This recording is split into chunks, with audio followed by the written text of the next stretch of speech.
Hello. Hello. Hi, Sophie. How are you? Yes, I'm great. Nice to see you, Minna.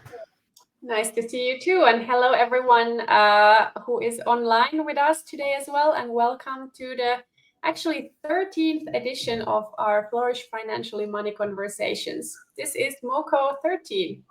My All name right. is Minna Schmidt. If you don't know me yet, I'm here again, once again, with the wonderful Dr. Sophie Jablonski. And we're very happy that you're joining us.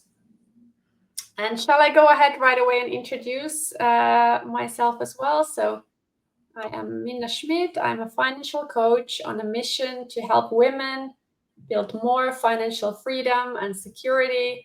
And I support especially busy professional women to make the most of their finances and grow their wealth so they can have more freedom and live their dream life.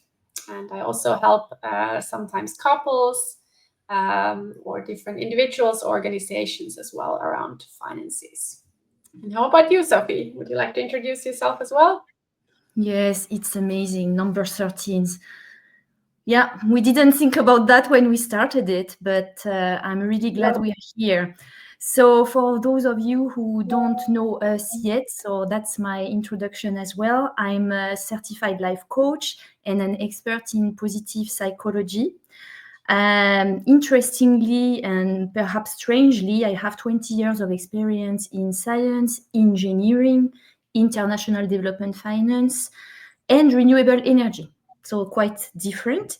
But today, with that new turn in my career, I support individuals, mostly women, navigating midlife transitions. And I'm using evidence-based tools, so anchored in science, that's the scientific background, from emotional intelligence and well-being science, which is positive psychology. Together with Minna, a little bit more than a year ago, we created Flourish Financially, and it's really the idea of having a space where we can have money conversation that go beyond spreadsheet and really tap into the concept of the well-being science, so values, meaning, well-being, and with a language that is really pragmatic and compassionate. So welcome everyone. Exactly. And also for you who are following this online, so it would be really nice if you can use the chat function, the comments function to say hello, so that we know also a little bit who is all there tuning in. And it's really nice to keep this interactive. So when you enter comments, you can then we can then see it here in our studio, and we can also bring them on the screen. So it's always very nice to see what you think, and we can then comment on your questions as well. If you have anything, please do so. But Yeah. yeah, let's get to the topic of today, right? Which is very close to our hearts. It's about emotional intelligence and how that can change your relationship with money. Because let's be honest, and we know that very well, like from our financial coaching, right? Money is never just about numbers. It's a lot to do with emotions, whether it's fear, whether it's confidence, your dreams, or even experiencing things like shame, how you show love. It shows up in so many things. And it really matters also, like, how do we manage kind of all of those emotions? Exactly. And we've prepared very, I would say, interesting content for today. So what we were thinking is we're going to explore what emotional intelligence is, and also the concept of emotional agility, because sometimes they're mistaken for one another and they're actually linked. We can say that they are almost cousin. But more importantly, we're going to see how they impact your financial choices and what you can do to strengthen them, and so become more empowered in that way. But let's start perhaps with a quick poll. Yes, and hello to Sonam also already, who was there saying hi. Nice that you're here. Yeah, we Uh, start getting comments. Yes.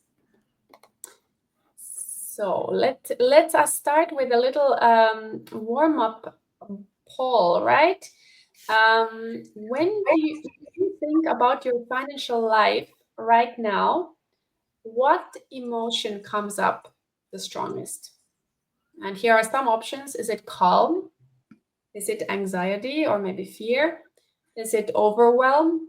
Is it motivation? Is it curiosity? Or is it something completely else?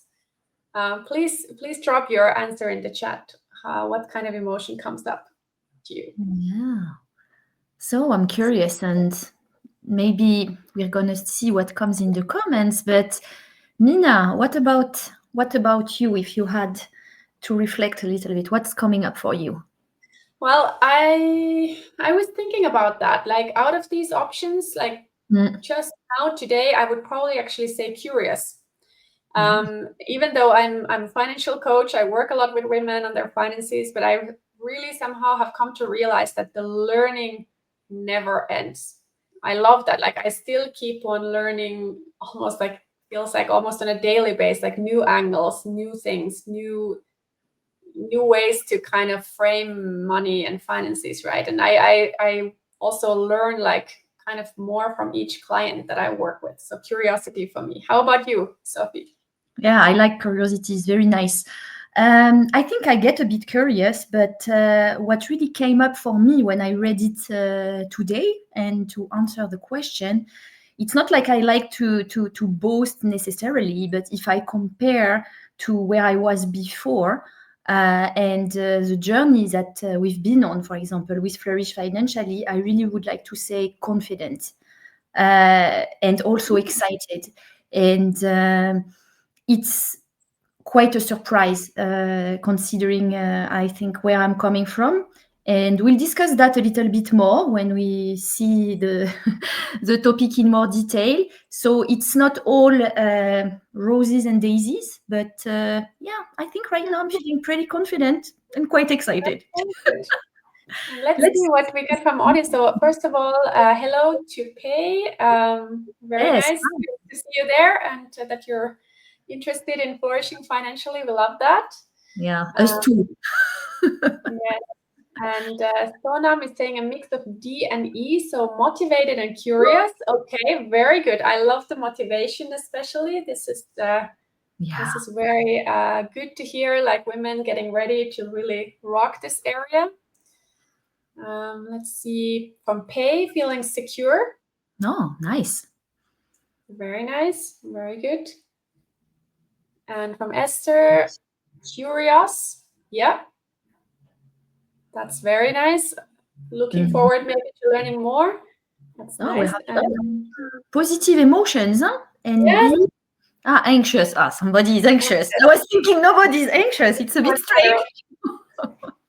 Yeah, maybe we have here a selection of people who are already kind of like believing in the power of finances and so on. But it is true, like in a lot of the discussions, of course, like it is often also anxiety and fear that can come up.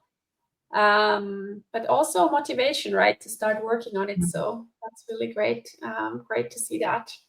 But we also know that emotions fluctuate. So obviously it's not like there's not a bit of pinch of different emotions being mixed together or coming up at certain moments or triggers. We're going to talk about that as well, right? So it's very good that already people who answered in the chat are able to answer, because it means that there's this self-awareness, which is really key, right, when we want to develop around this subject. So amazing. So shall we then move on to the first topic? And I am just going to put our slides on at this point, so we have that as well. Sounds very good. One moment. All right. Yeah, and as we hinted a little bit before we dive into the practical tools, so there's going to be a section where we are sharing some 5 practical tools that we're using on emotional intelligence and how we approach it in Flourish Financially. We can start with a bit of shared understanding of what it means when we're talking about emotional intelligence and its cousin, as I said, emotional agility.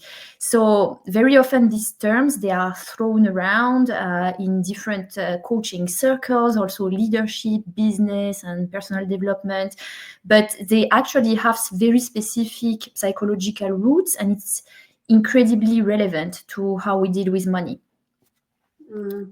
Yes, then I have to admit, like I used to think that kind of emotional intelligence was just about kind of being in touch with your feelings or being empathetic towards others. But actually now I know like it's actually so much more than that. And as a financial coach, I also see it and every day, like kind of in how people make money decisions or also how they potentially avoid them, right?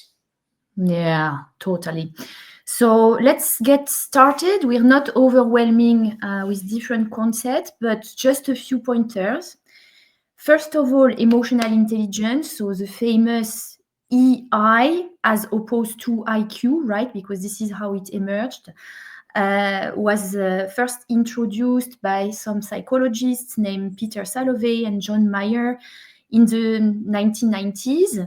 And the idea really gained traction with the work of another psychologist as well, named Daniel Goleman. And he wrote a very famous best-selling book that you may have read or looked at, Emotional Intelligence, why it can matter more than IQ. So that was the point, right? To explain it's not just about having this very structured smart brain in the traditional sense, but there's also some things out there called emotions, and actually some people are good at, that's what we're going to discover. What it means is that being emotionally intelligent is really this ability to recognize, understand your emotions, perceive, respond to the emotions of others, and also manage your emotional responses in a way that serve your goals. And I'm going to just show you this book in case some of you have it or have read it. Yes, so it's quite a lot of content, but it's interesting.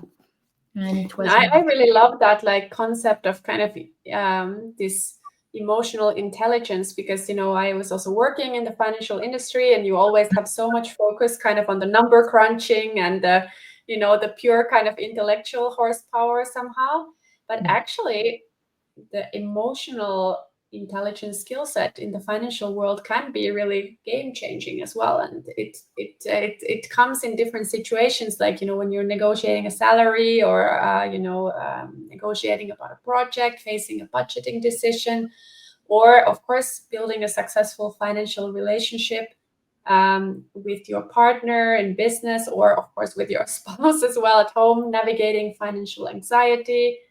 All of these things, it's not just about being good with numbers, but it's also about being aware of what you're feeling and making choices from a calm and grounded place. Yeah, totally. And in fact, it almost naturally brings us to emotional agility, which is a term coined by another psychologist named Susan David.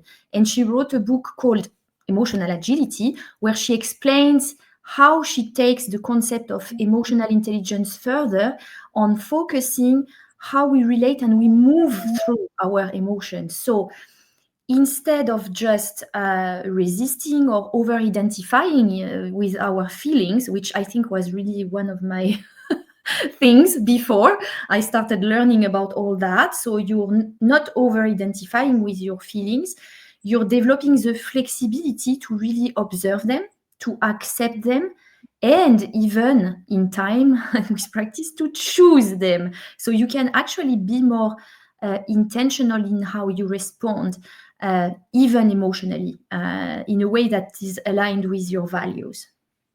Yeah, I mean, I like that kind of thinking about it, almost like building your emotional like range of motion, that you're not just like driven by the emotions or simply living them like that, but you can kind of have some more ability in a way to react in a certain way, to manage it, right, and to use it to your advantage also when you can, right? And I love that, because just like with your finances, like flexibility is key.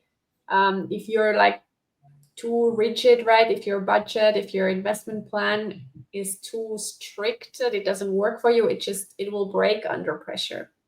And same goes for emotional responses, right? If it's too rigid, if it's just stuck into the same pattern, for example, avoiding money decisions, overspending money, not taking responsibility about your investments, or perhaps even overworking, you won't change, you won't grow, right? You'll get stuck into that same pattern over and over again.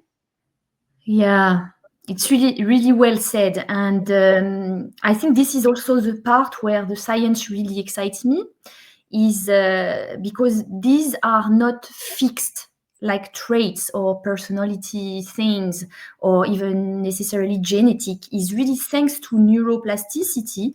We know that emotional intelligence and emotional agility are skills, and so they're trainable.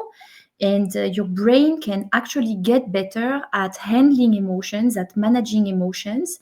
And it's really like a muscle. So as we always say in coaching, we know that it all starts with awareness. So the moment you start noticing what you're feeling without judgment is really the moment where you create a space for choice. So that's the starting point. Yes. And by the way, I just noticed that there were some responses still to the poll from before, so I'll just show them as well, because sometimes the comments take a little bit of time to update in the studio here. But hi, Gavina, and saying curiosity. Like Yes, it. like it. That's very powerful. That's very good. And here from Barbara, A, which was, I think, calm. Yes, Oh, wow. exactly. Very good. We get really very Powerful wise ladies. participants here. I love it. Yes, Love it. that's very good. Okay, but yeah, like getting back to this topic, right? I also like often when I speak with my clients, for example, I say, like, you don't need to stop feeling anxious about money. If you're feeling scared, if you're feeling anxious, you don't need to just like shut it down, but you Right. need to stop letting that anxiety like drive the bus, like to be in control. And it's that shift kind of from the reaction to intentionality, where the emotional agility, I think, makes all the difference. Yeah, it's really, really good. And that's also where coaching can make a huge difference because it's bringing support. I mean, some of the experience we've had also, we're going to exchange a bit more. And concretely, I mean, you can use in coaching, for example, cognitive behavioral tools. We're going to talk about one of the models that we often use. And this enables to look at the links between the thoughts, the emotions, the actions, and using mindfulness, so being more aware but also letting it be in the present moment, your emotions. That's all about giving people back their agency. So extremely important. Yes. And I've seen that from time and time again, how women can also go from feeling paralyzed by financial fear to calmly planning her future. And this is also the case for me personally as well, right? So yeah, if you learn first kind of to name the feeling that you're feeling, and then taking small steps with clarity, yeah, that's powerful. Really good. And so today, we're not just going to talk about these concepts in general, but we really want to show you how it looks like in practice, at least how we've seen it in our lives, as well as illustrations. And we're going to prompt you along the way. It's a bit of this exploratory journey. And you may see how actually emotional intelligence or agility already shows up in your life. Maybe in your money habits, maybe in some of the triggers, conversations, or certain relationships, and how you could go about and strengthen them starting already today. So Yes. really good. Let's have a quick poll as we're getting started as well. I know this might be a difficult question to answer, but how emotionally intelligent or emotionally agile do you consider yourself when it comes to money? So if you would score yourself on from 1 to 10, for example, do you feel like you are aware of those emotions, how they may drive some behaviors, or do you actually even manage to recognize and manage it somehow? Or do you feel like, this is a new area for you, or perhaps something that you would like to work on further? Would love to hear. So let's wait for this. I thought about that.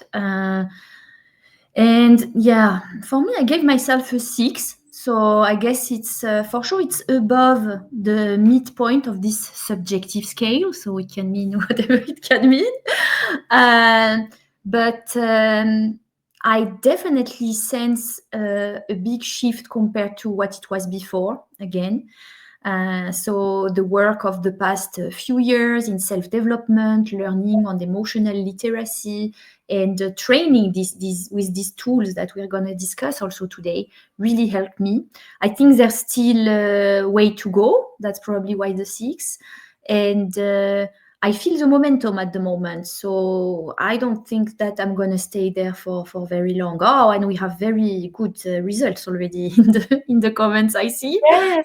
And what I'd like it to become is really one of my goals for the future is to become much more emotionally intelligent and agile. It has been part of this life vision that I have crafted for myself for sure. So, and because of also the work we're doing in Flourish Financially, I'd like it to be 9. So, Okay. What about you, Minna? Oh, it's definitely improved, like in the also for me, like as a result of all that work. But I've been like all this work that I'm doing and what we're doing in Flourish Financially, it's definitely improved. But I can still like spot a lot of things, like especially when you're talking about, I don't know, interactions with persons that are close to you, or how you think about your own finances now as an entrepreneur. Like there's definitely like still some work to do. So maybe I think I'm with you on the 6 probably. And I'm becoming more and more self-aware on this. So but I would love it to also go up to the 9. That would be brilliant. Yeah, love And them. let's see what we have here. So A7, very good. Oh, Love good. it. Yeah. And Caroline, 8. Wait. Oh, Caroline. Love it. Excellent. Very good. Love it. And from Sona, maybe 5, higher on recognizing emotions, but much lower on the non-judgment. Okay, yeah. Yeah, that's also a good point, right? You might actually think like, that you have like a strength in some part of it, right? But maybe not on all of the aspects, right? Yeah, and it's so interesting because, in fact, we're gonna reflect a little bit on the typical model we use always in coaching. But you would say you could use the emotion as a circumstance and wondering what are you thinking that you're having this emotion. So it sounds to me like when you're having certain emotions, you're probably judging yourself for having them, and depending what is the thought is going to determine how you make the experience of having the emotion. So it's important to notice that. It's very good that self-awareness already to notice it, and then little by little to own it, because we can choose a little bit our thoughts, and then we can influence in that way the emotion that is coming after. So very interesting. And Georgina, so between 5 and 6. Okay, very good as well. I With hear us. that there's some recognizing that that could be an area to develop further. Love that. Yeah, it's difficult to like also compare this, like what does actually like really high level emotional intelligence look like, right? Even so, yeah. Yes, of course, and we know it's a bit even the way the question is asked is meant to be an exploratory one, but it gives an idea already of where we stand on that. So yeah, let's move on maybe to the practical tools. Yeah. Thank you for the banner, Minna. Okay, let's go. I'm gonna move the slide as well. Yeah. Because we've looked at the theory slightly. So this is a nice quote from the book of Daniel Goleman I was showing you. So emotional intelligence is not the triumph of the heart over head, but actually the unique intersection of both. I love that, instead of opposing, right? Saying it's one or the other, which has been a bit of a traditional debate, right? Is heart over head over heart, and actually it's more both together. So that's very nice. Maybe let's explore how we can train these capacities. And the way we approach that in Flourish Financially is we like to think of your financial mindset and your mindset even a bit more generally, but like a spine. So it needs both an alignment that corresponds to the different bones that are one after the other. That would be more your emotional intelligence, but also the flexibility, which is the emotional agility. Yes, I love that image because it's not about having a perfect posture, but being able to stay upright, right? And adapt also as life moves around you. And in financial coaching, we work with that spine every day, right? How critical it is for us. And we're trying to help people to strengthen it, especially under pressure, but also maintain that agility, right? That it's not just a rigid pole there in the background. Right, exactly. And we often use the model, those of us who are, those of you who have been used to hearing us speak on money conversations or other instances of the work we do. We typically use this alignment I mentioned of the CTFAR with circumstances, thoughts, feelings, actions, and results. So what's really important there is to realize that our thoughts are creating our emotions, and these are the fuel of our actions. So we're gonna see that a little bit more when we go through the tools, but it's important to take a moment sometimes to try and structure what we're going through as an experience in our mind and try to disentangle these different layers to be better able then to change, for example, your thoughts so you can influence the rest. Yeah, so maybe let's go to the tools. Let's go to the tools. Yes, exactly. So Right. the five tools. So the first tool is actually about emotional literacy. So Right. learning to name what you're feeling, because if you can't name it, then you also can't shift it. Exactly. And in fact, the more precise you can label or describe, because it's not necessarily about giving a name, but also being able to know what it means for you. So it's about almost this inner label that really matters and how you feel it in your body. So the more precisely you can label them, and the less power they have over you. So one of the tools that you can use is called the wheel of emotions. That's an example. Maybe some of you have already used it, but you can also simply try to log it in for yourself or in a journal to see what are the emotions that I'm feeling. It's as simple as that, but try to document how you feel before, during, and after certain financial decisions or certain financial interactions. Maybe when you're going to review your bank account, or if you're going to talk to someone like your partner about money. Exactly. And I'm gonna put the slides away for a second, right? Sophie, you have that the wheel we can just show an example of a wheel of life. Not a wheel of life, that's another tool. The wheel of emotions, yes, exactly. The wheel So of it just puts in a way like it's maybe some of you indeed like know it. It's like this wheel with different different types of main emotions, and then kind of different examples of the I don't know, sub emotions, or what would you call those? But It's just a great way to kind of go beyond simply anxious or fine, and really try to get clear on what's going on. So it's just a tool to help label these things better. Yeah. And you can find them very easily if you want on the internet. This one is a simplified one. They say it's for kids. I'm thinking, well, if kids are already able to name all this, it's very good. I've used some more complex ones, so it really depends on the granularity you want to give to your thinking. But it's nice to look at them. I'm a person who likes to read and see things on paper. Here you see there are colors. So again, as we said, in the end, feelings are really also sensations in your body. So it's almost like think about them as your own rainbow of what's going on inside. And the way you decide to describe it, it doesn't need to be necessarily with these words, although we exchange often with words. So that can be a tool. But I wanted to show that now.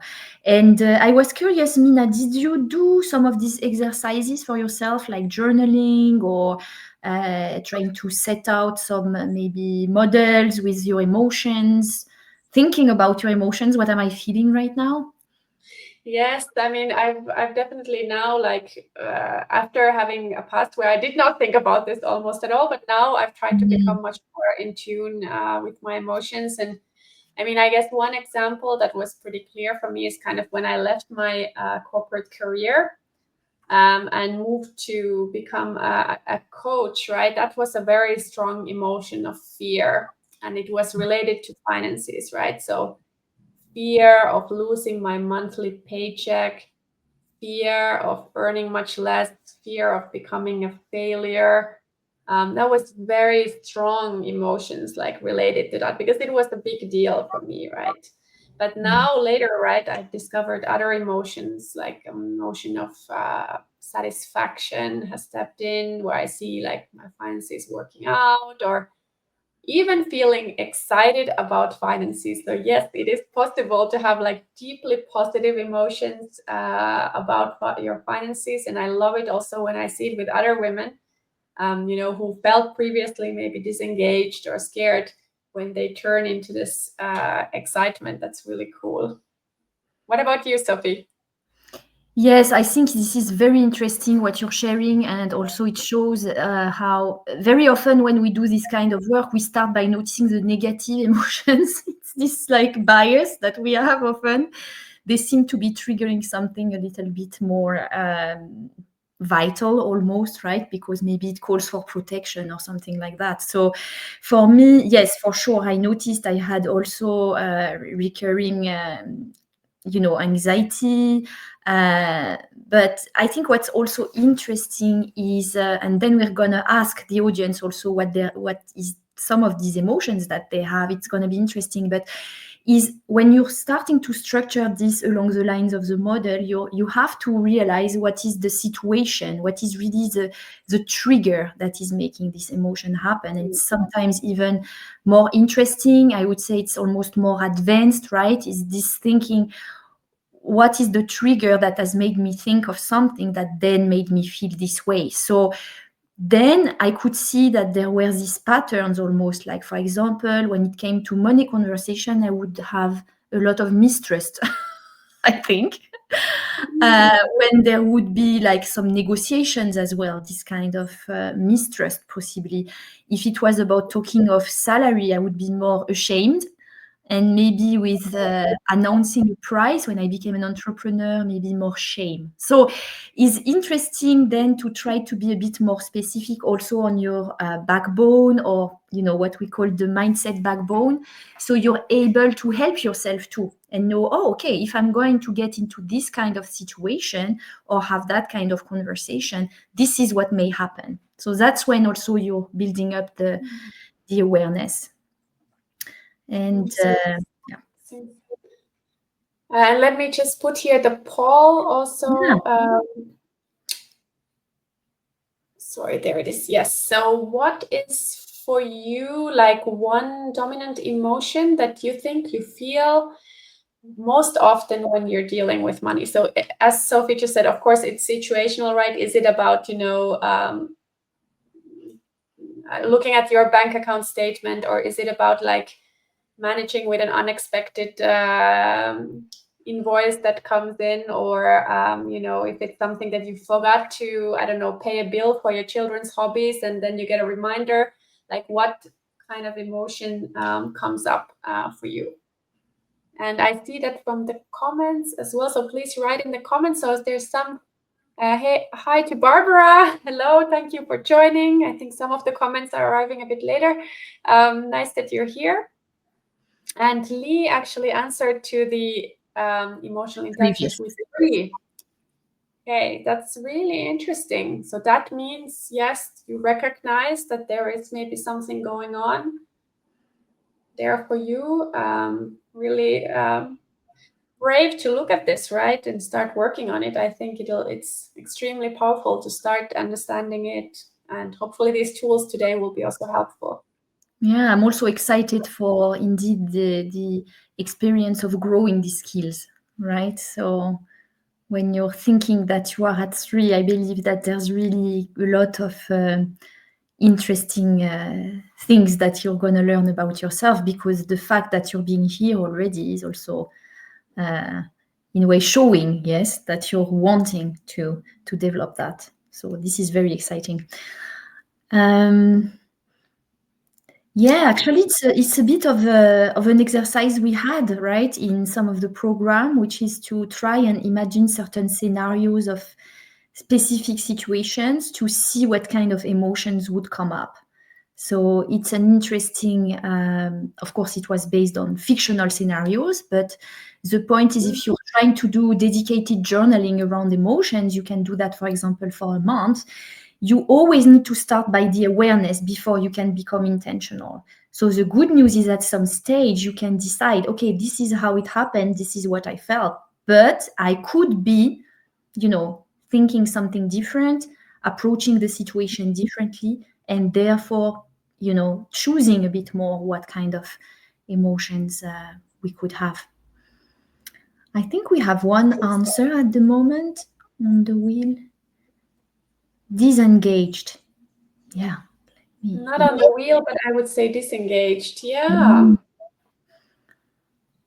Yeah, I mean, there's obviously like many, many, many more emotions than anything that is included on the wheel. But yeah, I see that a lot actually. Also, well, could be also, of course, men, but particularly women who say like, I'm not interested in finances or money. Like I just don't care about it. I don't want to like get involved in that. And I do understand it as well, but it is also, yeah, maybe an indication of something deeper going on there. It could be also societal models, right, which prompt like many women to think like this. Sometimes it's about kind of becoming an adult, right, like really owning your finances, right? There are a lot of themes there that could be happening. Yeah, I love that you say that, because I was saying it's not on the wheel, this is the wheel for the kids. So they're never disengaged. They're not allowed to be disengaged as kids. Anyway, yeah, this was an illustration. Maybe let's move on and we'll see if we get more comments, because we still have 4 more tools and I'm conscious of the time as well. So I'm going to try to add back the slides. I don't know, Sophie, if you can put the yes. wheel away. I'm going to put the wheel away. Voila. Okay. With your own wheel. Exactly. So the first one was naming your emotions with precision. And now we go to the second one, accepting emotions without fear or resistance. So this second tool is about allowing emotions, especially the uncomfortable ones. Because when we resist emotions, we often get stuck in a behavior, what we call buffering. So what is buffering, Sophie? Yes, buffering. Of course, it's in between quotes, right? I mean, it means to distract ourselves from certain discomfort, especially emotional discomfort. And we're using certain behaviors to do that. So it can be overspending, scrolling, overworking, overeating, overdrinking.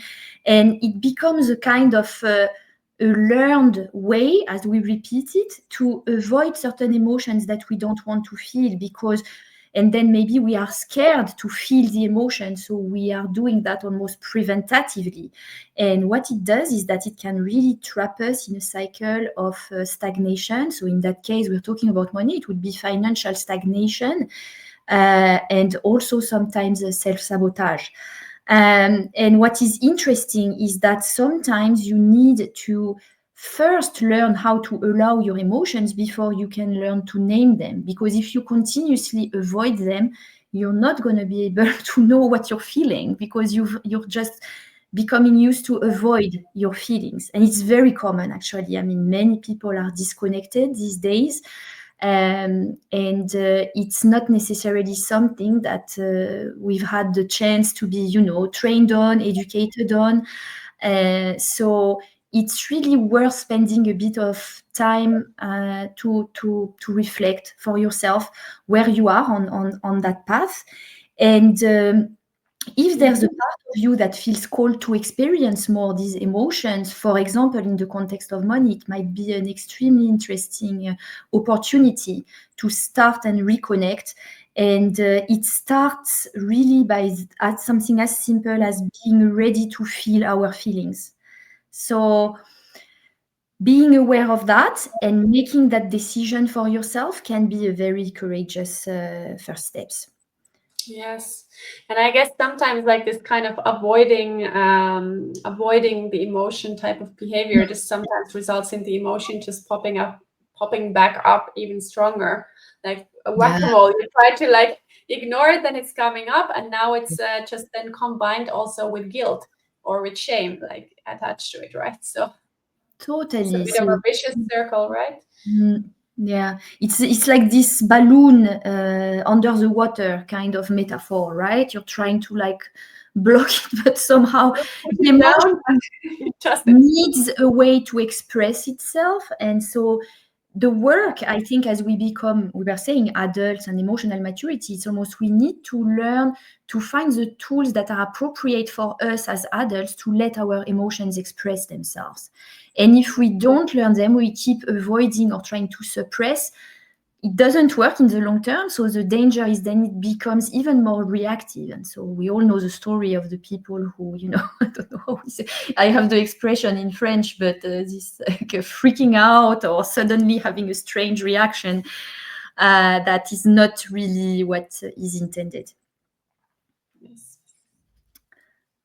So yeah, I was curious, Minna, also for you, when you began to allow difficult emotion like anxiety, what really changed when you started doing that? Yes, it's interesting. Like when I go back to that time that I was telling about, when I was experiencing all this fear after I had left my corporate career. So I really felt the fear even physically, right? I felt it in my stomach. I felt this big heavy block that's like constricting me, and it was really, really hard. But I did start like writing about it. I made a list of like 5 different things that I was really afraid of. And that was helpful to me, like to put it in words, right? What are the things I'm really afraid of? Realizing it's there. And I kind of started thinking, well, fear is just a message, right? And the fear is there because it's trying to kind of keep me safe. It's trying to protect me. But sometimes it can also be too strong, right? And that fear can kind of stop me from progressing. It actually almost paralyzed me. That was happening, right? The fear was in a way keeping me too small, and I had all these like horror scenarios, like going through my mind, like I will end up being without any money, or I have to go to my husband and ask him to give me money, so if I don't have enough money to go to hairdresser or something like that. And actually it's quite ridiculous to paint all these horror pictures, but that was what was happening. But I was allowing that. I was like almost like delving in that, writing that down, talking about it to friends and to my coach as well, right? So it started to unravel slowly, right? What about you, Sophie? Yeah, it's so interesting because what you were saying also, this can keep you stuck in a cycle of really inaction. So I know for me, I procrastinated for months before I decide to take an honest look at my financial situation. That was the time when I was thinking if I wanted to change my job, and I was really scared to look into my finances. I had the impression just that it was impossible, and I was really scared. Mhm. And in fact, with the help of a coach, it's interesting because I decided to get a coach, a life coach. So it was not necessarily to look at the numbers, but just to have that accountability of stating, I want to look at my finances, I want to make a plan. And then having almost this nudge of doing it for myself, because we ended up not discussing the details at all, you know. It's like, this is what happens. But it was my first step into making it, and realizing that I was scared, but I was still doing it, was really the first step as well into that direction. So that's a question, right? We wanted to ask the audience as well, is for you, if can you imagine if one thing would shift perhaps in your life, if you were to allow that negative emotion, whichever it is for you, maybe anxiety or another emotion that's currently going on in your life that you sense is like almost a blockage, if you were to allow that emotion to exist without necessarily resisting it, what could change in your life? Is there anything? And we let you reflect a little bit on that. And perhaps if you want, indicate in the chat, we can bring up the answers later as we go through that. Very good. Yeah, I love this kind of reflection. Let's go maybe at the same time to the tool, the next tool, which is to challenge the negative thought patterns and reframing them, right? So this is all about recognizing the power of our thoughts.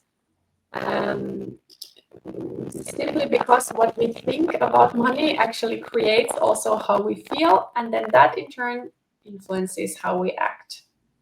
Yes. So indeed, we've discussed that briefly with the model. And this is a topic that we talk time and again in the different money conversations, in the mindset work we do. So thoughts are really pivotal.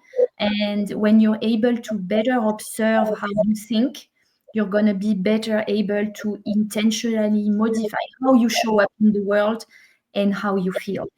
And we've developed a workbook at Flourish Financially. It's called Rewrite Your Money Scripts. So we've had separate conversations about that.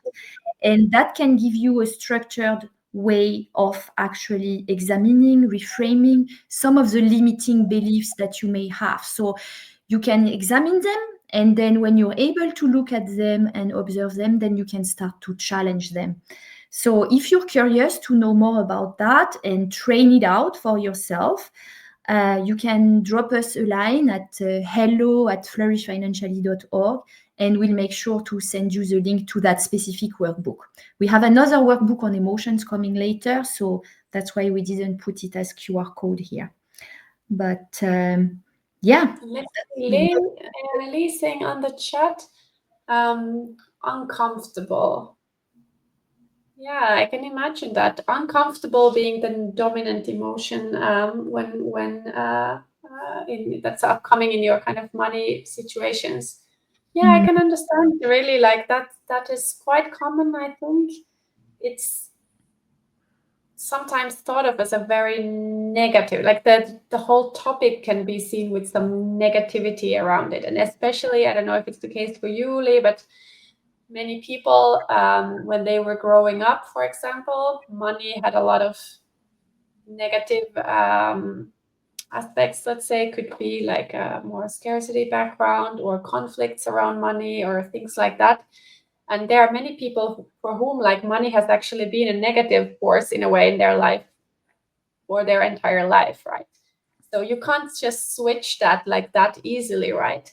I don't know if that's the case for you, but for many people it is. And it's it takes some effort in a way to change that, but it's so worth it, right? Like imagine what it would feel like when you're feeling actually not uncomfortable, but like you're owning this, and it's a strength, like it's a positive thing in your life that helps you to live your dream life, live the life that you want, right? That's an amazing transformation that can happen. Yeah, totally. And of course, of all these emotions and feelings, she had to pick discomfort, right? Which, as we often like to say in our various workshops and etc., discomfort really is that currency of your dreams. So, for me, it sounds like Lee is on the verge of growth, right? I mean, when you're feeling uncomfortable, very often is also a sign of you're ready to grow. And if you were to allow that and let it be there and still continue to follow your intentional direction, imagine what you're capable of. I love it. It's amazing. It is. What about you, Sophie? What was kind of one belief that you had to reframe on your own financial journey? Yeah, so yeah, one of mine was probably around like if I earn too much money, I will not be a good person. Maybe I will become an arrogant, mean person. So, and it was quite sneaky as a thought because it was not very conscious. But I can see that it was driving a lot of under earning in a way and Yeah. guilt. So I had to work through it and really starting to allow myself to, earn with more integrity, actually, not make it a problem.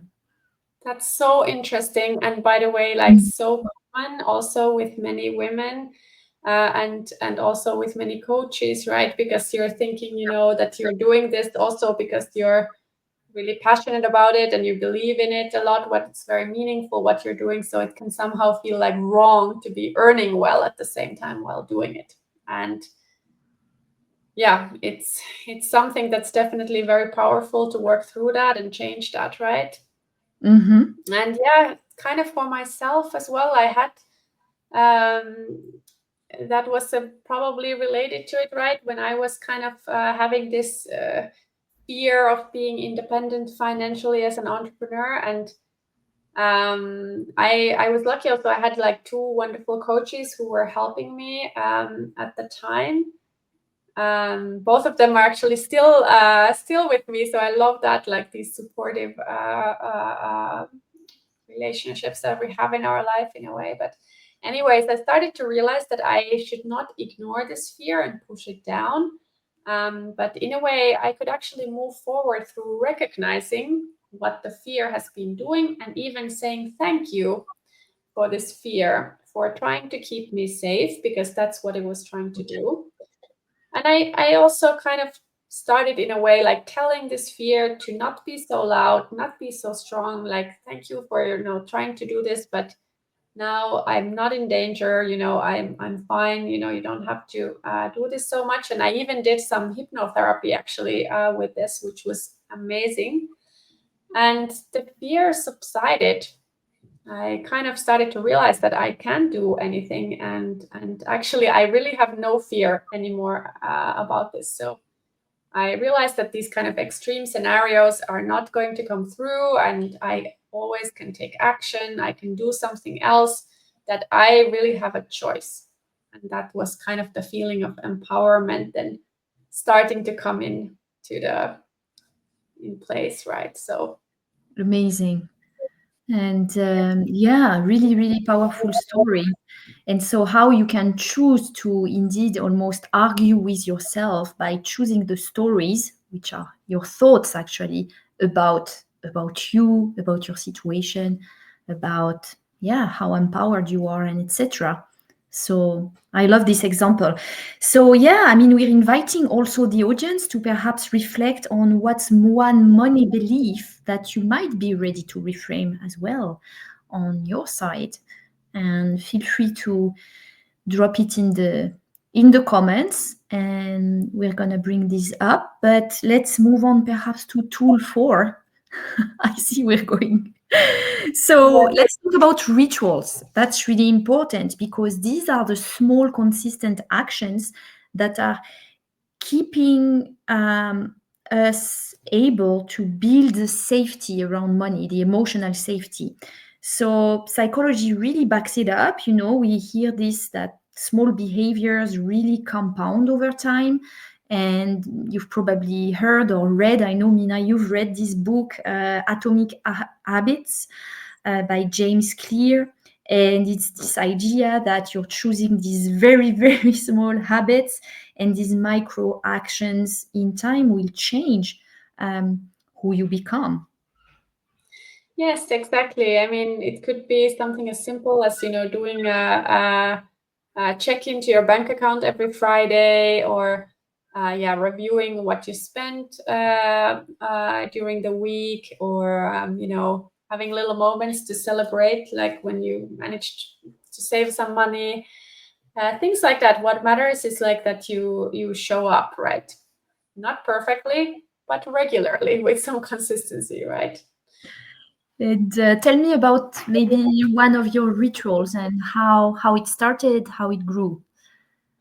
Well, yeah, I one thing that was kind of maybe a bit funny, like that whenever I felt like, anxiety creeping up, I like to look at the balance of my investment account. Oh, Ridiculous. It it was nice. It was just like kind of feeling good to have some proof that I had done at least some good things, and that I do have like some investments that are growing there. And that was a little thing. And then also, of course, then I developed even this projection of our household finances for the rest of our lives. Yes, I'm not kidding, I went a bit overboard with the Excel. So of course you don't have to do things. Of course, I'm a financial coach, I love it, so I did that. But um, I think it was just helpful to find more peace in seeing the numbers visually and seeing some change. Like it can really help to get, if you're feeling like anxious, you can feel like some positive things, like you're building some income, or like managing to keep the budget 1 month, or some things like that. And it actually, doing this kind of tracking in a way has not felt constrictive, but rather empowering. Like, oh, I know my money is working for me. Things are progressing well, right? So I love this, like, knowledge is power type of thing. What about you, Sophie? yes. What about me? I think that there has been one thing, for example, that's been to open a sort of, I mean, I don't dare to say it's a financial dashboard, but I mean to really try to be more intentional in taking care of my finances regularly. So looking at where I am. So I call it a dashboard, but it may be called something else. And to just even look at it, it's not about necessarily trying to create projections or really necessarily scenarios, but to do that regularly has helped me to like get down on the anxieties that I used to have at the beginning, just looking at the numbers. But yes, and another one is really important for me. It's been to have more regular conversations with my partner on money. Yeah. So this we So do now very regularly, and I used to avoid it a lot. So it's well it's done, Sophie. Well done. I know so how those conversations can be if like, it's not a comfortable topic. And let's see, we got from our audience, Sonam, saying one money belief that I'm ready to reframe is that I need to sacrifice in order to flourish financially. Yeah, I love that. That's really deep. Actually, this is really powerful, right? Because sometimes we associate things like that. Like even myself, I was associating it like that. In order to earn a lot of money, I need to work hard and like sacrifice my health and well-being. It was really like a negative money belief, which was associated with my mind due to the past. And when you can let go of that, like it's not true. You don't have to sacrifice. You can still be very healthy, well-being, living life as you want and still be financially successful, right? So I love that, Sonam. Yes, it's very good. And also, I'm reading that you're saying you're ready to reframe. So it's really an invitation to do that now work. So you can use, for example, what we share in Flourish Financially, but it's an example where you can become more intentional and develop a philosophy. So that's some of the work that we do also in the program. It's very important. And it goes through revisiting some of these typical beliefs that we had around work, around time, around effort. And it's definitely worth it, especially when we're trying to really get, a step up in terms of growth. And this is what some of us are really contemplating here. So we wanted to ask the audience also to think about what's one small financial ritual that you could start this week. We're gonna let you answer in the comments as we go through the last pillar of the tips, and we're really gonna try to keep it in the next 5 minutes so we don't go overboard in the timing, if that's all right. So let's talk about discomfort. Yes. Somebody brought it up as well, so I'm so glad. And as my famous coaching mentor, Brooke Castillo, some of you may know her, she's great, says, and Minna, I love this quote, is discomfort is the currency of your dream, or can be the currency of your dream. Yes, I love that as well. Yes, growth rarely feels comfortable, especially when it comes to finances, but in other areas of life as well. So learning to sit with discomfort and just move through it is how we really build true resilience, right? Yes, and it goes even beyond that. So we were saying before to welcome the emotion and learn how to feel them. But you can also decide that you will choose discomfort on purpose. And so it means that you can choose intentionally to do something that will make you feel uncomfortable.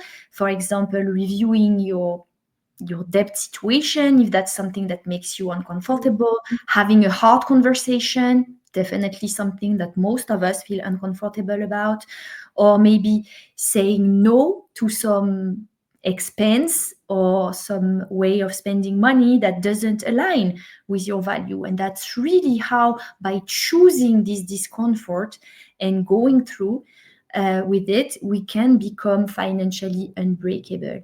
And when I was preparing that, I had the image of the people who want to go to space, right? They have this big dream. They want to go to space. Yes. And then they have this training center when they go in the ball and they get shaken up in all directions.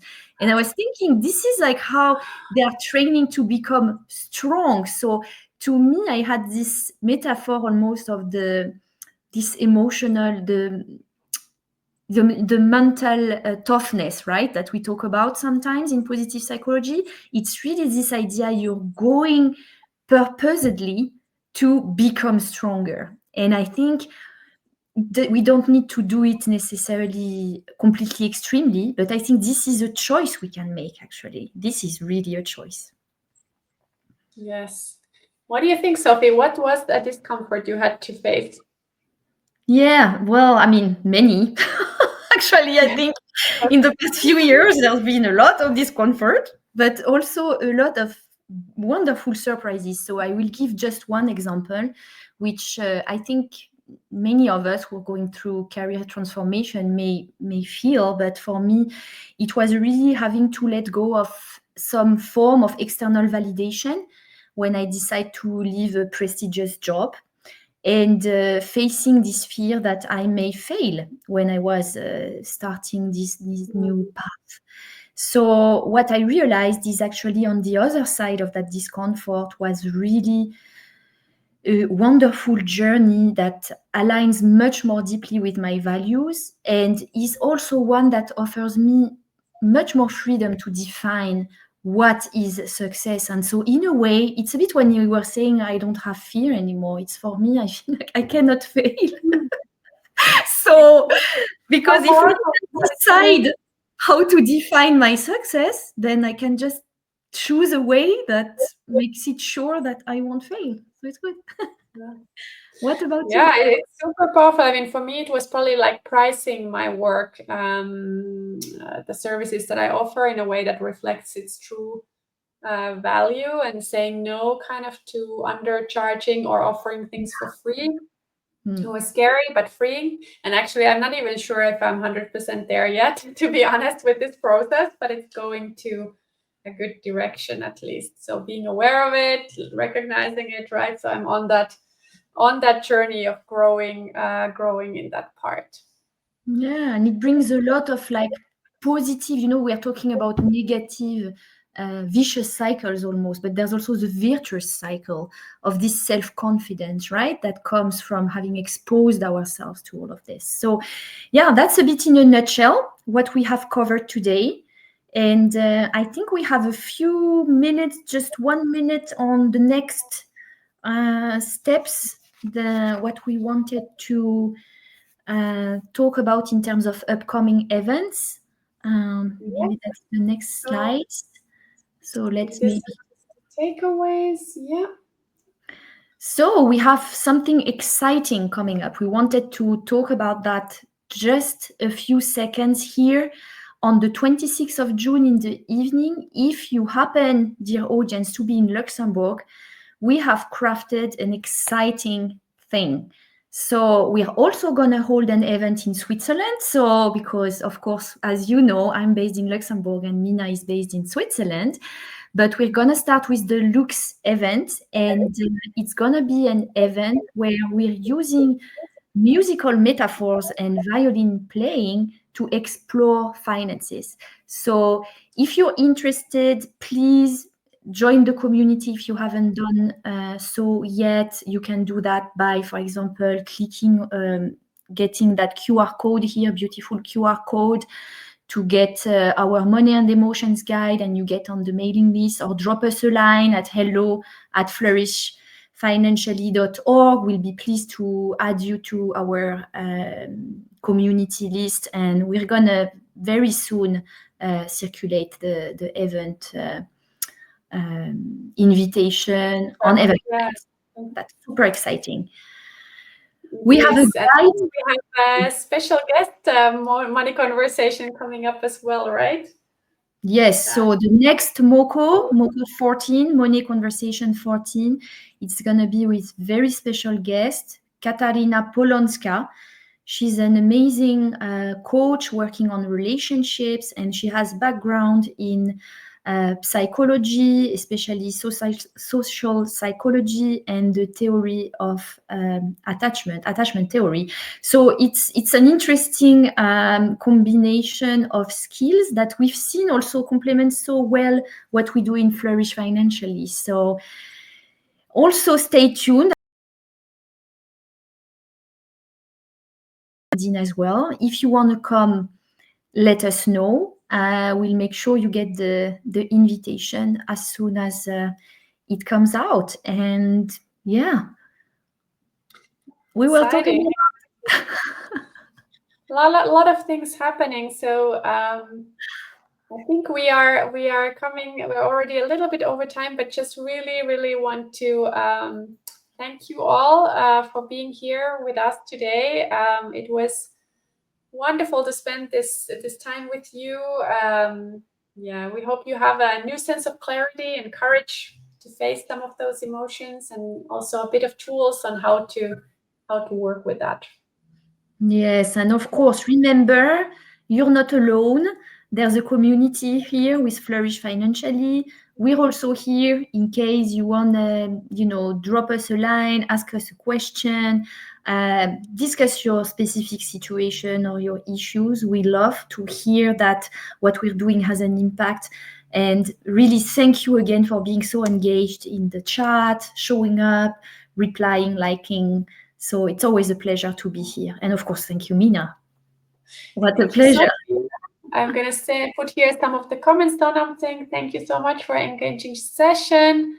Thank you, Caroline. Feeling empowered to manage my finances. Love it. Yeah. Oh, wow. Amazing. Very exciting to hear. And from Berna as well. Great event. Interesting approach. Many thanks.